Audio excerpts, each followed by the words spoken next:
कभी कभार मुझे याद है पिछले सत्र में हमारी बहुत मजाक उड़ाई गई।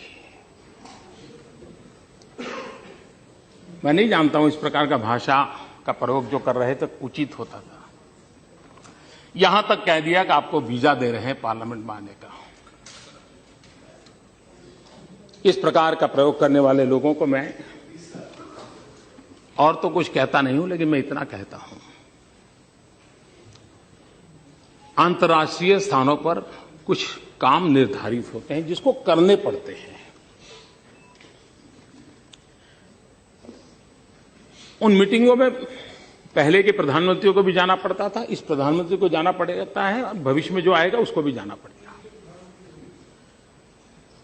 लेकिन वही एक मजाक का विषय बन जाए कि हमारी राजनीति इतनी नीचे आ गई है कि हम कोई ऐसी बातों की चर्चा कर रहे हैं कि आपके पास मेरी आलोचना करने के लिए और कोई मुद्दे नहीं बचे। लेकिन मैं कहना चाहता हूं, अगर आपको देश की इतनी चिंता थी तो आप इस देश का प्रधानमंत्री विदेश गया तो कितना समय कहां बिताया, कभी उसकी भी तो जांच कर लेते, कभी उसकी भी तो इंक्वायरी कर लेते। मैं आज कहना चाहता हूं जी, मैं जापान गया तो जापान मेरे कार्यक्रम में मैंने एक कार्यक्रम क्या जोड़ा, मैं वहां एक नोबेल लॉरिएट साइंटिस्ट याकामाहा को मिलने गया। क्यों? फोटो निकलवाने के लिए। मैं इसलिए किया गया कि उन्होंने स्टेम सेल के अंदर जो रिसर्च की है, मैंने जितना पढ़ा था तो मेरे मन में आया था शायद इनकी एक खोज हमारे काम आ सकती है क्या।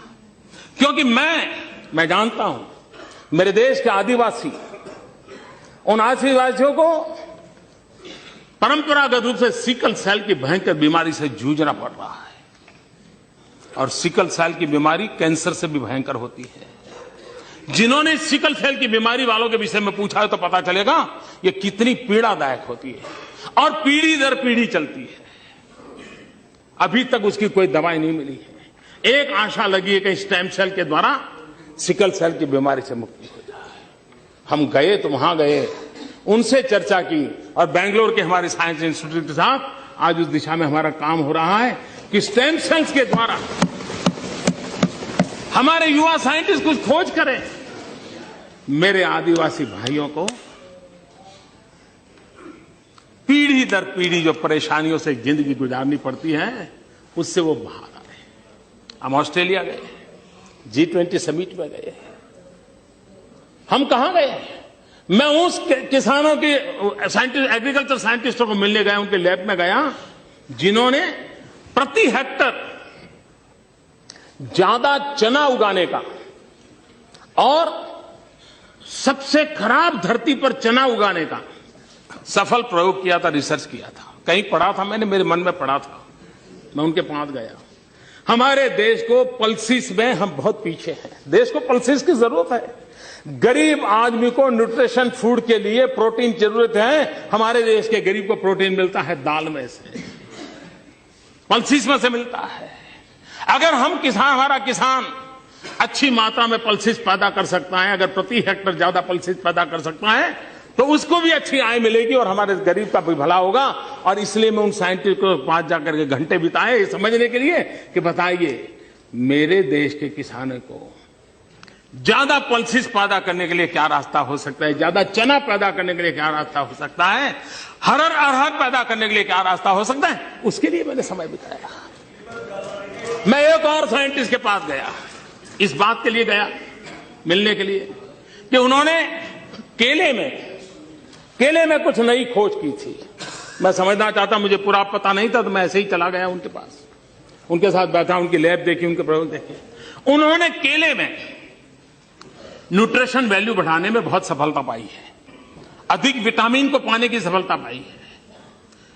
केला ये अमीरों का फल नहीं है मेरे भाइयों बहनों, केला एक गरीब से गरीब का फल होता है।